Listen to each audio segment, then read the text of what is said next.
Okay, welcome back children. So coming to today's chapter review, okay, we'll be revising about the wave optics. Okay, we know in wave optics we study the three different phenomena which light exhibits, that is interference, diffraction and polarization. And among these three we all know that Young's double slit experiment, it's the most important part of this particular chapter. Okay, so let us begin with what are the important concepts that you have to revise in this chapter. So coming to wave optics, okay, you should know the nature of wavefront by using Huygens theory. Okay, what is the nature of wavefronts coming from a point source, cylindrical source and so on. Okay, then we'll be studying about what do we mean by interference, the different types of interference, and in this we'll concentrate on numericals related to Young's double slit experiment. Then after that, diffraction. Okay, what is diffraction? Its classification into Fraunhofer and Fresnel's diffraction. And for single slit diffraction, okay, we'll discuss how intensity varies with path length or path difference. And then resolving power, limit of ray optics. Okay, by using the phenomenon of diffraction. Okay, then end of the chapter with polarization. Okay, this is a phenomenon which is exhibited by electromagnetic waves. Okay, so interference, diffraction and polarization. So let us quickly start with Huygens theory. Okay, we know that according to Huygens theory, he predicted that any source of light will emit waves in all possible directions, and the point or the locus of the points which are in same phase. Okay, if I join the points which are in the same state of vibration, this locus of points he called it as wavefront. And by using this wavefront, he could explain reflection as well as refraction. And then while explaining this, okay, we hope you remember, if you have a point source of light, what is the nature of wavefront a point source of light can produce? Okay, it will produce a spherical wavefront. Okay, I am representing a circle, but it is three-dimensional. And you know, every point on this primary wavefront will behave as a source for secondary, and because it is behaving as a source for secondary, it can produce a secondary wavefront, and this will be the source for next wavefront. This is how light propagates in the medium, and backward wavefront is not possible. Wavefront always propagates in the forward direction. Then based on this, I told you just now what kind of questions will be given. What is the nature of wavefront from a point source of light? Okay, for a point source of light, what is the nature of wavefront? Spherical. Then for a cylindrical source of light, if the source is cylindrical, then the nature of wavefront is also cylindrical. And if your point source and cylindrical source are at infinity, then what type of wavefront do we get? If source is at infinity, then the nature of wavefront will become a plane wavefront.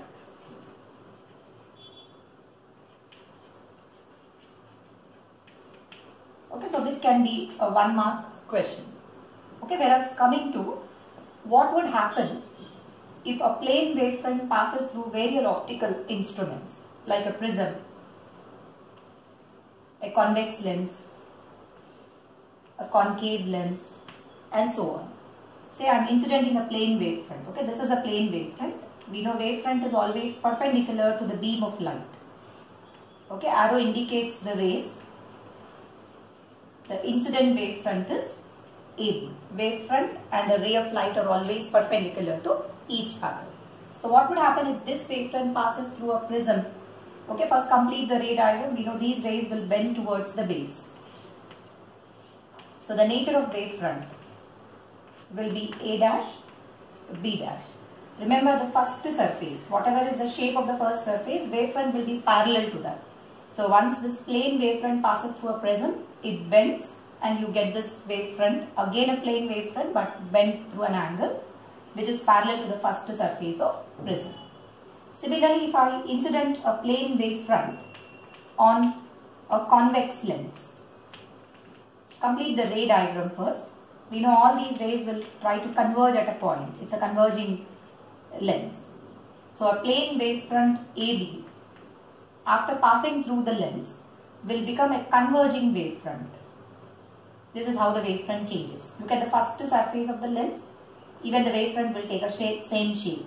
It will be a converging wavefront. Sometimes the reverse may be also asked.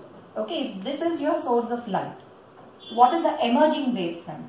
Then emerging wavefront will become a plane wavefront. If a point source is placed at focus of a convex lens, what is the nature of the wavefront coming out from the other side? It becomes a plane wavefront. So similar to that, you can write it here also. If I incident a plane wavefront on a concave lens, the beam of light will diverge. It's a diverging lens. So this is your first surface. Nature of wavefront will be a diverging wavefront. Okay, so these lines indicate the diverging wavefront. So this is how you can write the nature of wavefront for various optical instruments.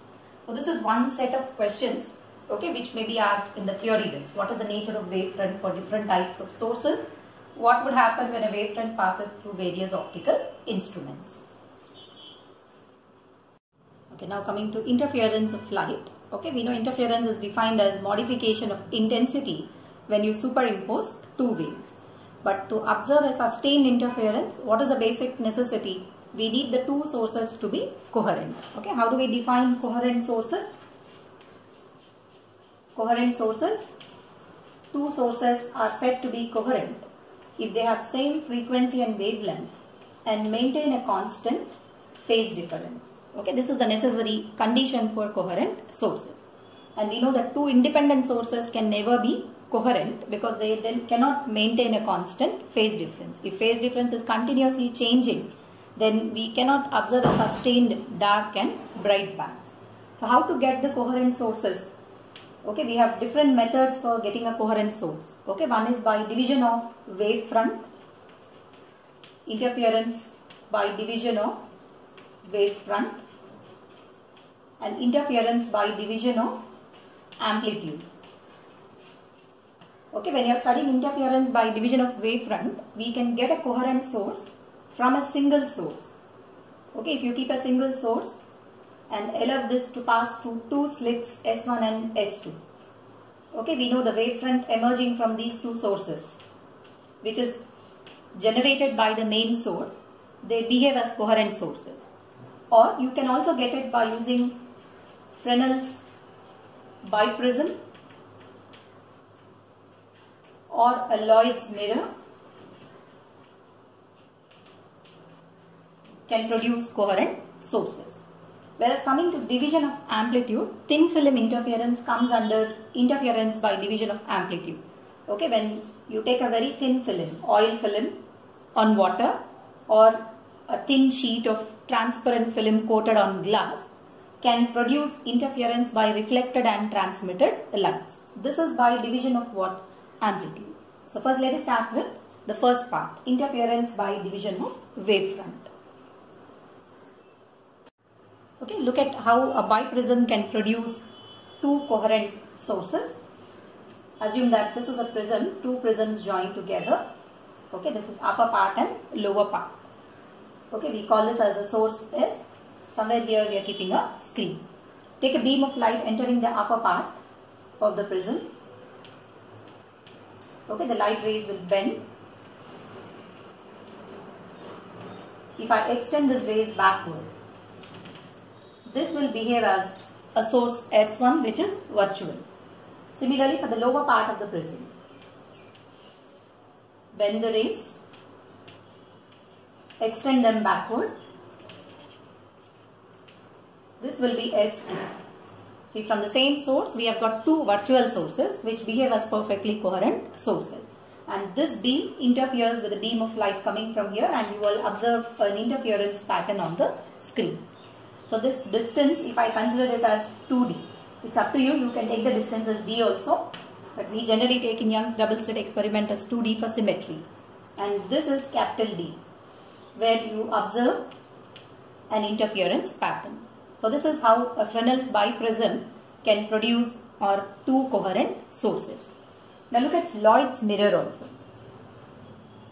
So in this arrangement, we will use a mirror, and here we have a vertical screen. Okay, this is a mirror.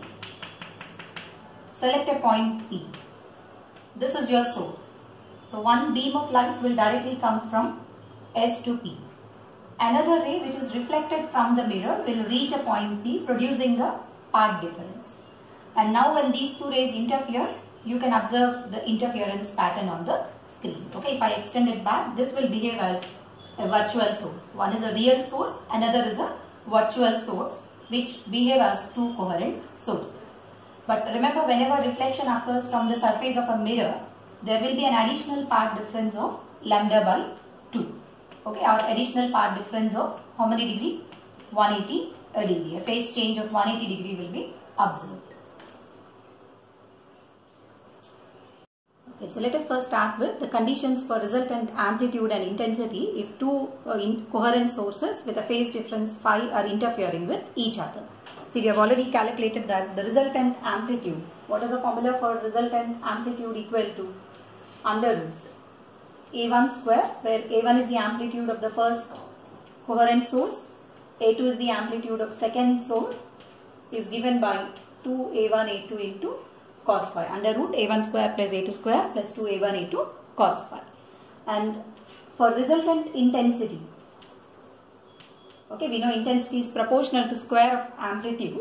So resultant intensity can be written as I1 plus I2 plus 2 root I1 I2 into cos phi, where phi is the phase difference between the two coherent sources or to the two interfering waves.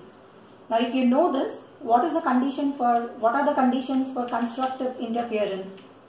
We know for constructive interference to occur, phase difference should be 2n pi and path difference must be integral multiple of lambda. Okay, this is the condition for phase difference, condition for path difference, where n starts taking the values from 0, 1, 2, 3 and so on. And if your phi is 0, what will be your resultant intensity? That will become maximum in constructive interference, which is nothing but, okay, when you put phi is equal to 0, cos 0 is 1, you get the resultant amplitude as A1 plus A2.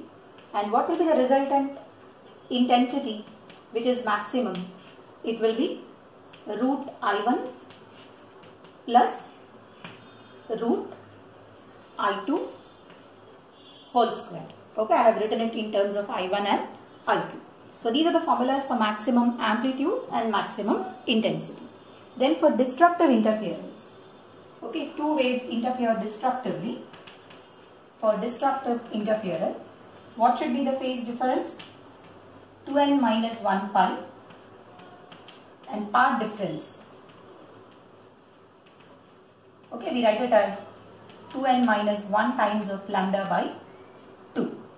Okay, where n starts taking the values from 1, 2, 3 and so on.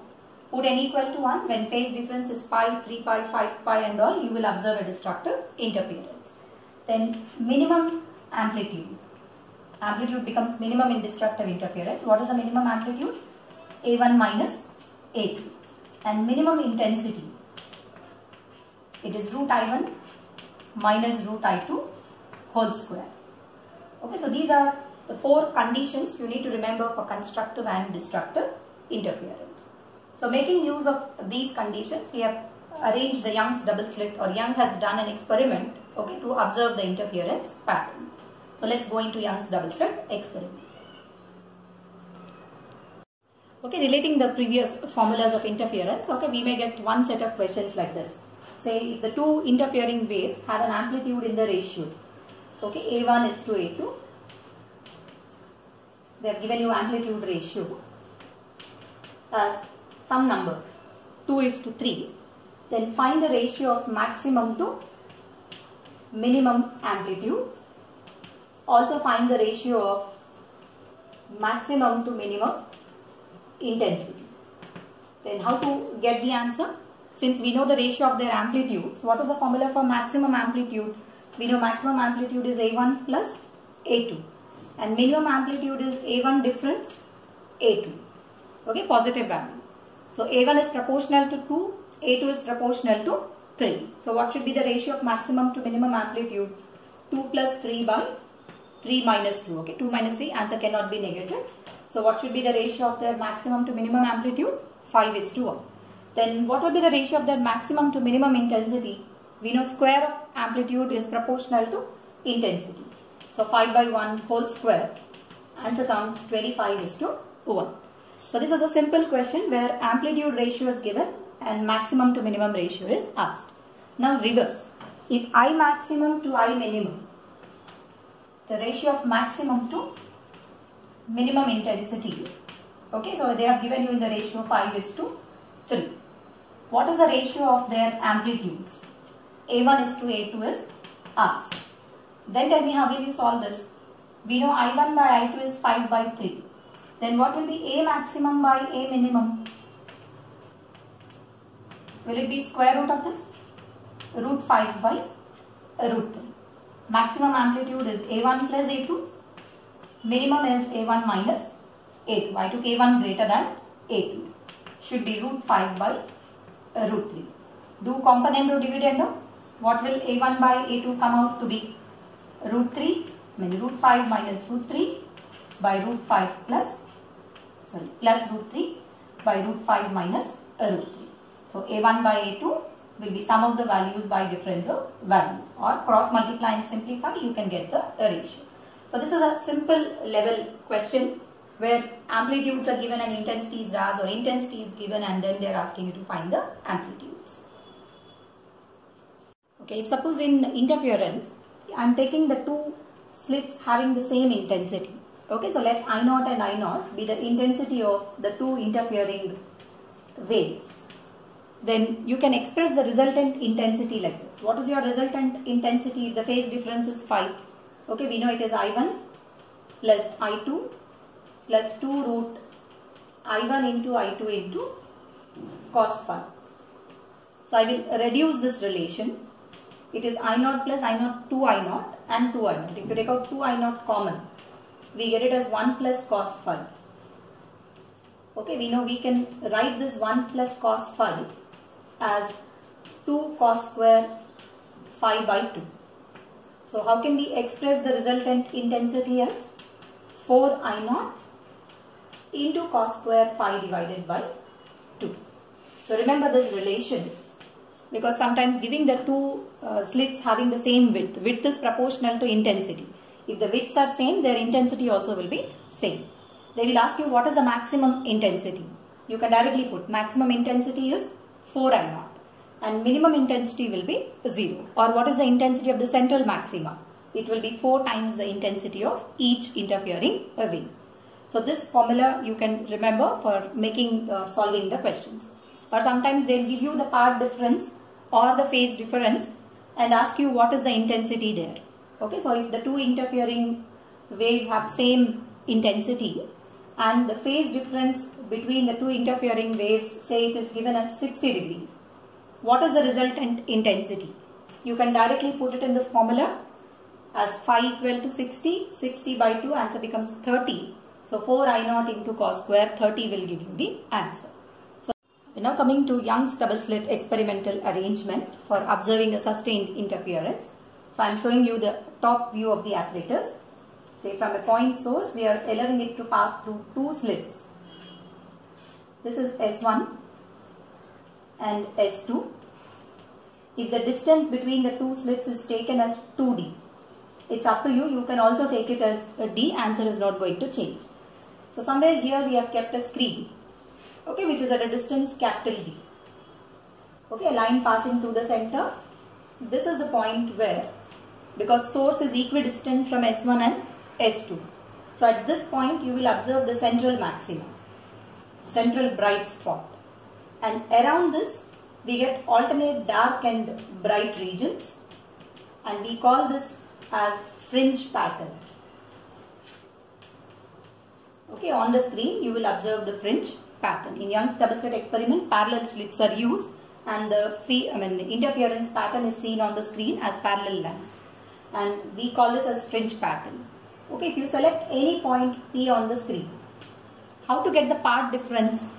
So the distance covered by S2 to P, because this distance and this distance are equal, I will calculate the path difference for this particular point. So what is the path difference? S1P minus S2P. So from center of the slits, if I join this line, I will consider this angle as theta. Draw a perpendicular. This angle will also be theta. So is this giving me the additional path traveled by S2? Because from here to here and S1 to P, the distances are almost equal. This gives me the path difference. How to get the path difference? If I need this distance B to C from triangle ABC, sin theta is equal to, because this angle is theta, BC by 2D. So what is the path difference between the two waves?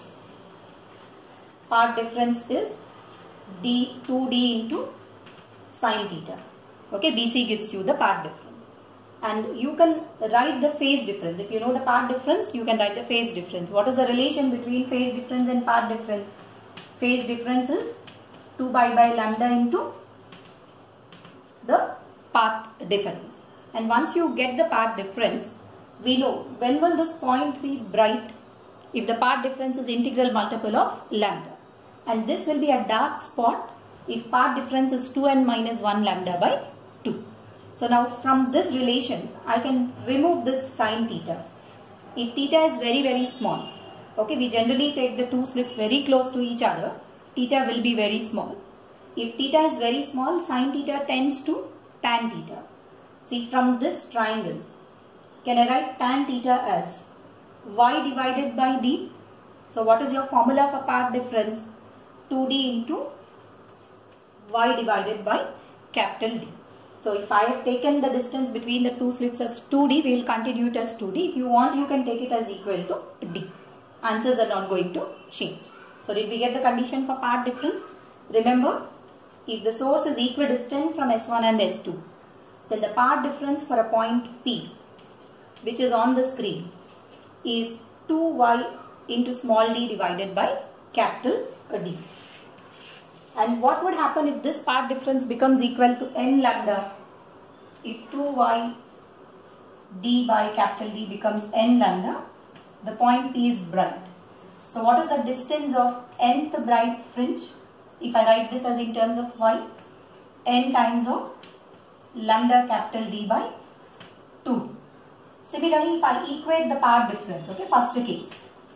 Second case, if this becomes an integral multiple of 2n minus 1 lambda by 2, then y gives me the distance of nth dark fringe, okay, from the center of the slits, that is from the center point O. Okay, this is the formula for distance of nth dark fringe, and this gives you the formula of distance of nth bright fringe. From which point? Okay, from the center point. Okay, so we always measure the distance from this particular point. So yn is equal to 2n minus 1 into lambda capital D by 2 into 2d. Okay, so this term, lambda into capital D by 2d. Okay, if you take the distance between two consecutive bright fringes, will give you the thickness of dark fringe. And distance between two consecutive dark fringes will give me thickness of bright fringe. So what is the fringe width for both dark and bright fringes?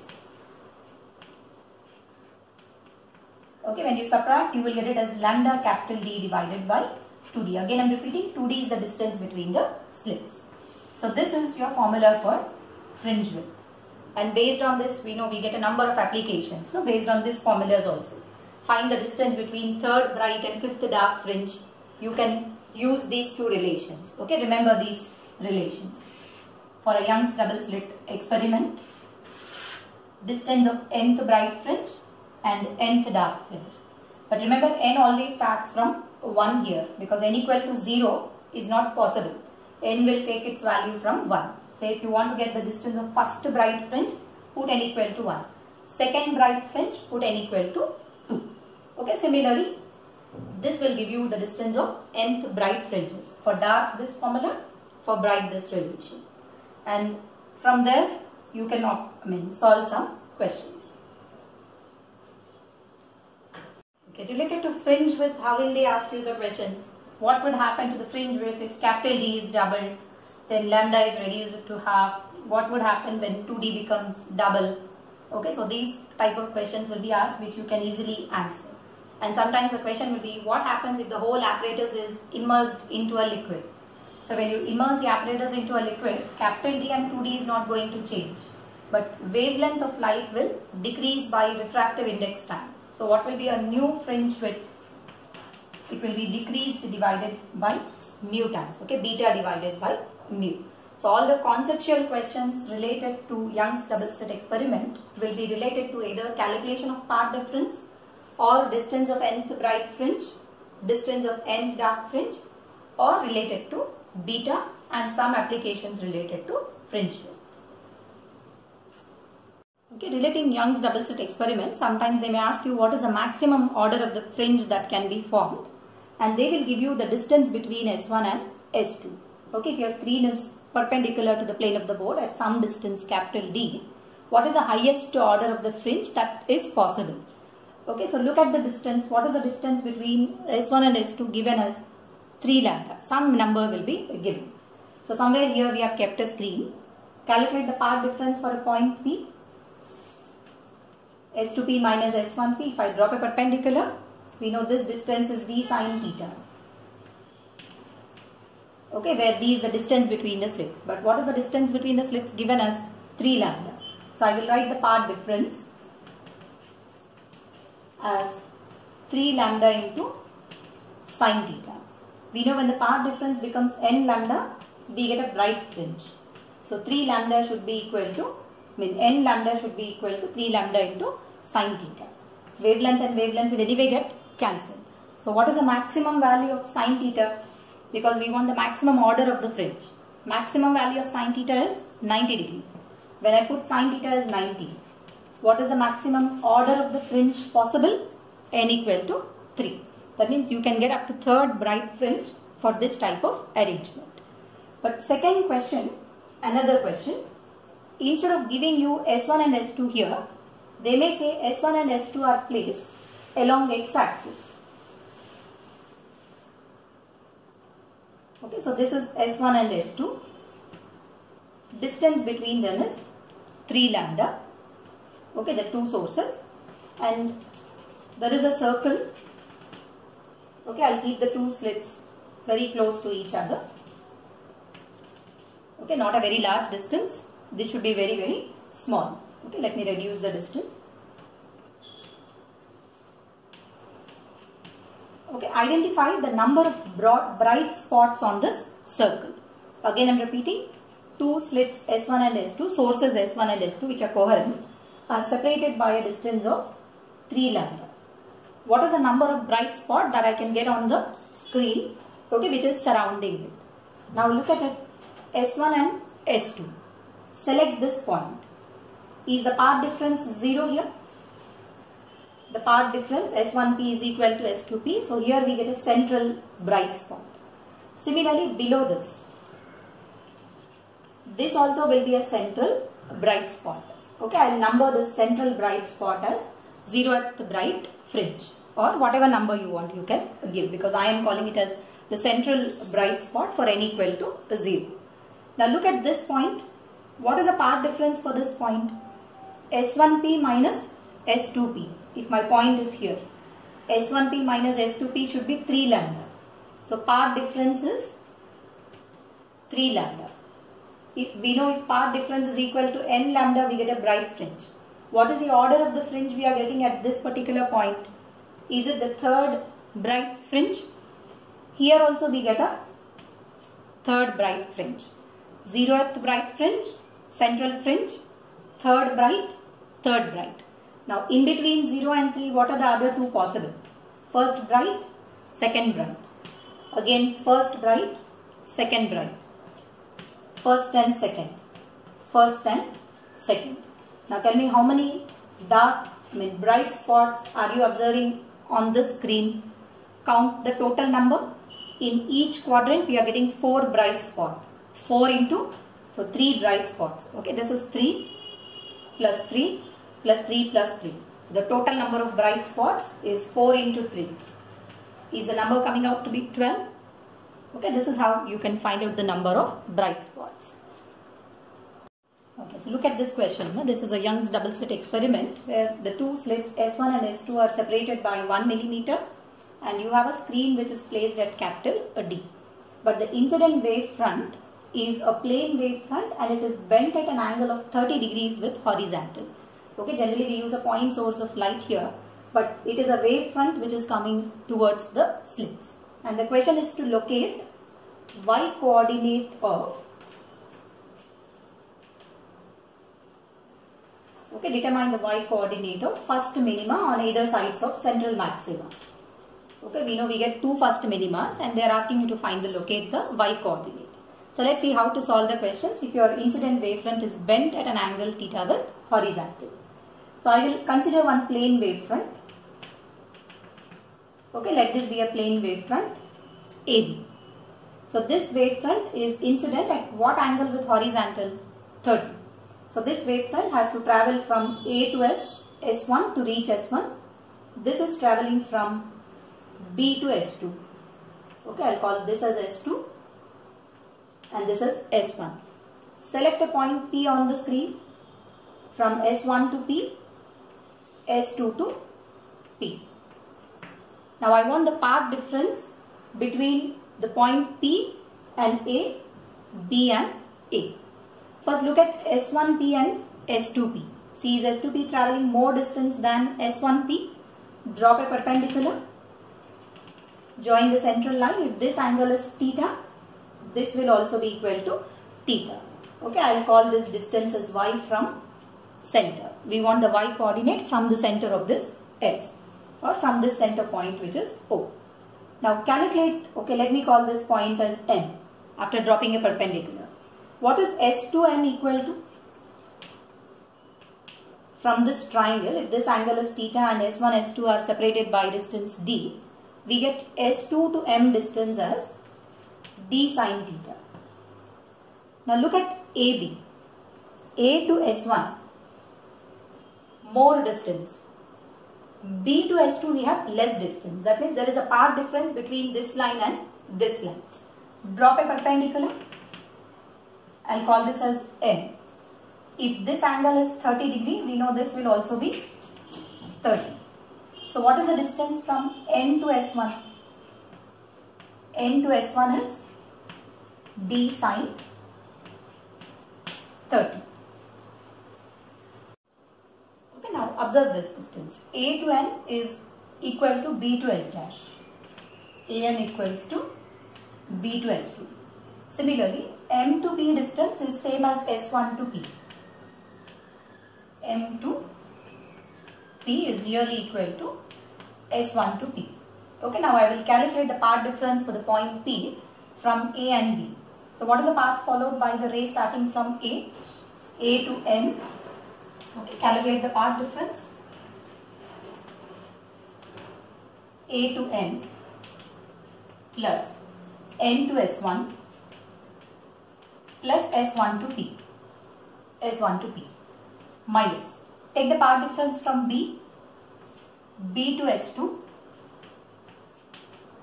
S2 to M plus M to P. Okay, this will give me the path difference. Now see, AN and BS2 are nearly equal, so they get cancelled. S1P and MP are equal. These two also get cancelled. What are we left with? NS1 minus S2N will give you the path difference. Okay, so what is the path difference? NS1. N to S1 it is D sine 30 minus S2 to N it is D sine theta. See, did we get the path difference as D sine 30 minus D sine theta? But we want what? Y coordinate. So first I will equate this to first nth minima. If path difference, okay, when will you get minima? Path difference should be integral multiple or should be equal to, what is the condition for? So the path difference D sine theta minus D sine 30 minus D sine theta should be 2n minus 1 lambda by 2. Okay, we know the value of d. Can we get the value of sine theta from this? Okay, for first minima, we will put the value of n equal to how much? 1. Since n is equal to 1, d sine 30 minus d sine theta should be plus or minus lambda by 2. Okay, because we have two minimas, one positive and one negative. So first we will equate it to plus sign. So what should be d sine theta equal to? D sine theta should be equal to d by 2. If I am using positive sign for one answer, d by 2 minus lambda by 2, or d value is already given. What should sine theta be? 1 by 2 minus lambda by 2d, or sine theta should be equal to 1 by 2 minus lambda is given 0.5. Distance between the slits is also given 1 millimeter. So lambda is 0.5 in millimeters. This is 1 millimeter. It is 1 by 2 minus 1 by 4. What is the answer? 1 by 2 minus 1 by 4. Are you getting the answer as 1 by 4? So 1 by 4, when you took plus lambda by 2. When you take minus lambda by 2, you will get a different answer. So from here we got the value of sine theta, but we want the y coordinate. Okay, so to get the y coordinate, observe this triangle. If this angle is theta, what is tan theta equal to? Y by d. Since I need the value of y, we want the value of tan theta. So if sine theta comes out to be 1 by 4, can we find tan theta? Find out what is tan theta. Sine theta we have got 1 by 4. So this value will be 4 minus 1, 16 minus 1, root 15. So what will tan theta come out to be? 1 by root 15 should be y by capital D is anyway 1 meter. Now tell me what should be the y coordinate for first minima. One answer is 1 by root 15. But I have done only for positive sign. You can go ahead with the second one. Take this as minus lambda by 2. Continue the same. You can get the y coordinate. And sometimes they may ask you, where is the position of central maxima in this particular case? What is the condition for path difference to get a central maxima? Okay, where is the position of central maxima? Go back to the path difference. What is the path difference? Okay, here I write d by 2 minus d sine theta is the path difference. If we want the location of central maxima, we know path difference should become equal to 0. So if path difference is 0, 1 by 2 is equal to sine theta. What is theta equal to? 30 degrees. So where is the location of the central maxima? Okay, it has gone up by an angle of 30 degrees. If this is 30, you can find out what is the value of 1. That gives you the location of central maxima. Previously central maxima was at O if your source is at the center. But since your wavefront is bent, central maxima has gone up, making an angle of 30 degrees. So this type of questions may also be given, okay, to evaluate the various positions. Okay, now coming to questions related to introducing thin films in thin transparent films in Young's double slit experiment. Okay, this is actually used to find out the thickness of the thin films. So if you introduce a thin film of thickness T and refractive index mu in the path of S1, okay, we have proved that the whole fringe pattern will shift upward. How much is the shift in the fringe pattern? Shift is given by mu minus 1 into T into capital D divided by 2D. Remember, 2D itself is the distance between the slits. If you take it as D, mark it as a D. And the number of fringes shifted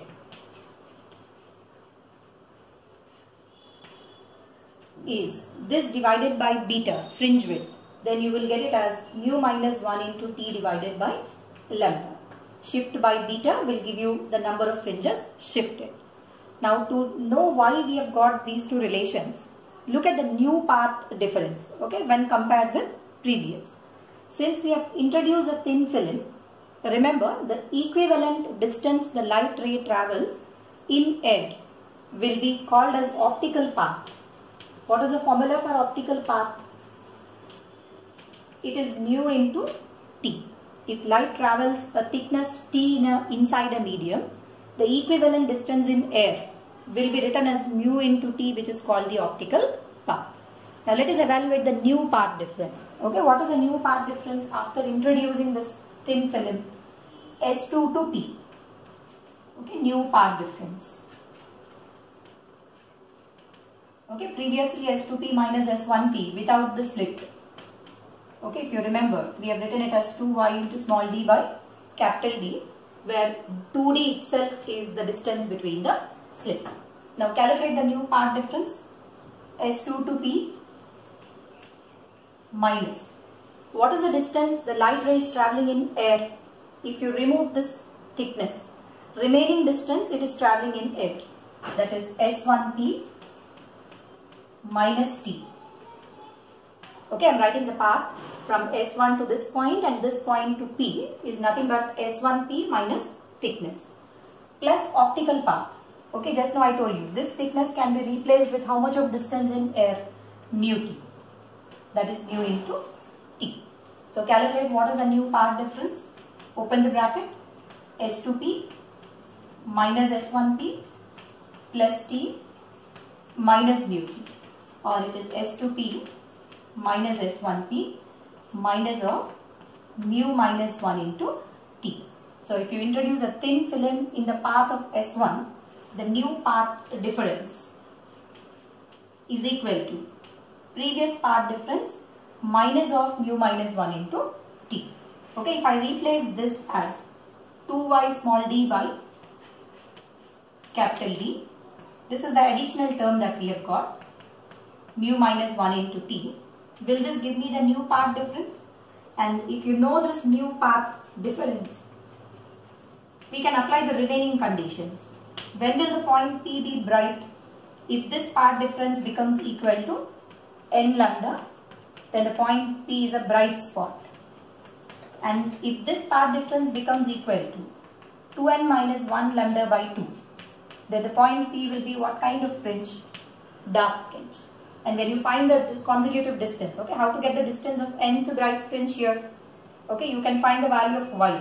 It is n lambda plus mu minus 1 into T. Okay, will give you 2y small d into capital D. If you evaluate the value of y, you will get the distance of nth bright fringe. Similarly, you can find the distance of nth dark fringe.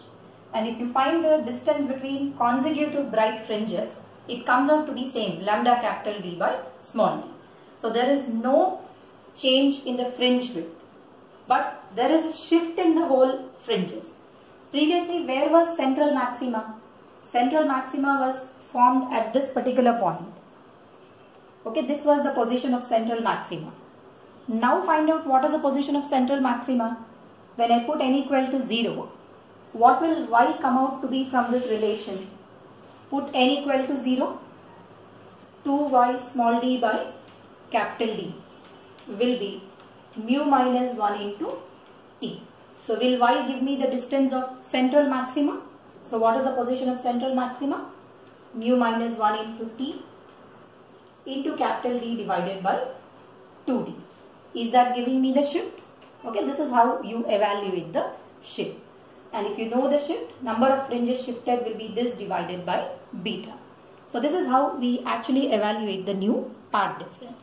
So different questions can be given. Okay, here I have given you introducing a slit in the path of S1. They may introduce it in the path of S2. If it is in the path of S2, let us see what is the new path difference. Okay, now instead of keeping the thin film here, this time I have kept the thin film in the path of S1. Actually, it should be very close to S1. Calculate the new path difference. Start from S2, S2 to P. Okay, the new path difference. First, I will write the distance in air. How much distance it is travelling in air? S1 to one end of the film, another end to P. It can be written as S to P minus T. Okay, if you remove this thickness, you will get the remaining distance in air. And instead of this, we have to write the optical path. What is the optical path? Mu T minus from S1 to P. Okay, so we have written first path from S2 to P. This is the distance in air plus this is the distance it is travelling inside the medium. Okay, which is equal to mu T in air minus S1P. Will this give me the new path difference? Or S2P minus S1P? S2P minus S1P plus mu minus 1 into t. So this will give you the new path difference. What is the new path difference equal to? Previous path difference 2y small d by capital D. Now we are getting a plus sign here. Plus of mu minus 1 into t. So remember, you may get a minus or plus sign depending on where you are introducing the slit. So if you introduce in S1, it was minus of mu minus 1 into t. Whereas if you introduce a thin film in S2, you are getting plus of mu minus 1 into t. Whatever, that is that additional value we are going to get, it's mu minus 1 into t. So continue the same. If you equate it to n lambda, you get a bright fringe. When you put n equal to 0, you will get the position of central maxima. Tell me, where is the position of central maxima? If I put n equal to 0 here, 2y small d by capital D is minus of mu minus 1 into t, or y is equal to minus of mu minus 1 into t capital D by 2d. What does that minus sign indicate? Central maxima is located below the point. So when you introduce a thin film in S2, fringe pattern is moving down. If you introduce the thin film in the path of S1, fringe pattern is moving upward. So you can do the same thing even if two thin films are given. Sometimes I give you two thin films. Mu1 thickness is t, I am taking the same thickness. Mu2 and the thickness is t. Calculate what is the new path difference now. How to evaluate the new path difference? Start from S2, S2 to P. S2 P minus T plus mu2 into T. Distance in air plus distance it has to travel inside the medium. Minus. From S1 to P, how will you write? S1 P minus T, this is the distance it's traveling in air, plus T thickness inside the medium. Mu1 into T. So S2P minus S1P, write it together, plus mu2 minus 1 into T. Okay, from here, minus T plus mu2 plus T. T will anyway get cancelled. Okay, we will get mu2 minus mu1 into T. Is this your new path difference? If it is n lambda, you will get a bright spot. The point P will be bright. Otherwise, it will be dark if it is 2n minus 1 lambda by 2. Now tell me, where is the location of central maxima? Replace this as 2y small d by capital D. Okay, if mu2 is greater than mu1, put n equal to 0. Where is the distance of central maxima? Minus of mu2 minus mu1 into t into capital D by 2d. If mu2 is greater than mu1, you will get a negative sign. If your answer is negative, central maxima is going downward. If you get a positive answer, then central maxima will be shifting upward. It depends on the values of mu2 and mu1. So remember how to write the path difference. The remaining terms you can automatically calculate. Okay, now coming to interference by thin films. Okay, when you observe interference by division of amplitude, that is by thin films. Okay, we have two cases here: interference by reflected light and interference by transmitted light. So this is your incident ray falling on the surface of a denser medium. Refractive index I am taking mu, thickness of the film I took it as T. Okay, the rays get reflected from the upper surface. And we remember, whenever reflection occurs from the surface of a denser medium, there is a phase change of 180 degrees. So this will undergo an additional path difference of lambda by 2. Okay, a part of the light ray gets transmitted. Again it reflects from the boundary, lower boundary, and comes back. This is your first ray, second ray. Remember, first ray has suffered a phase change of 180 degrees while reflecting from the surface of a denser medium. Whereas for second ray, there is no additional path or additional phase difference. So because of these two rays, there can be interference observed in the reflected ray. And we call this as interference by reflected rays. And if you calculate the path difference, okay, drop a perpendicular and evaluate the path difference. I am not doing it. We get the path difference as 2 mu t cos r. Okay, r is the angle of refraction. This will give you the new path difference. So if this path difference is n lambda, this will become the condition for destructive interference. Be careful, it is condition for destructive. Till now n lambda was for condition for constructive in YDSE. But here it is destructive because of this additional phase change. Whereas if this becomes, if 2 mu t cos r is 2n plus 1 lambda by 2, where n takes values from 0, 1, 2, 3 and so on. This is the condition for constructive interference. So I have given you the conditions are reversed because of this phase change. But if you observe the same interference by the transmitted light, okay, the light ray is transmitted behind this medium, it emerges out as ray 1 and 2. If you observe the interference by the transmitted light, again you get the same path difference. Path difference remains as 2 mu t cos r. If it is equal to n lambda, this is for which light transmitted? N lambda is the condition for constructive interference. 2 mu t cos r equal to 2n plus 1 lambda by 2 is the condition for destructive interference. So remember these two conditions. And if the incident is normal incidence, then what will cos r become equal to? For normal incidence, r will become 0. Cos 0 will become equal to 1. Then you can remove this. Path difference becomes 2 mu t and 2 mu t. Equal to n lambda for constructive in transmitted light, equal to 2n plus 1 lambda by 2 is destructive in transmitted light. Then what is the value of n taking values from? It is starting from 0 in both the cases. 1, 2, 3, 0, 1, 2, 3 and so on. So this is all about interference by transmitted light. And here they may ask you what should be the thickness of the thin film so that you will observe the first, there is some wavelengths are missing. Okay, missing wavelengths if they are given, remember it should undergo destructive interference. Identify the missing wavelengths. You can find out the wavelengths which are missing. All the wavelengths which undergo destructive interference will be missing. So those type of questions you can answer by making use of these formulas. So this is all about the first part of the chapter, that is interference.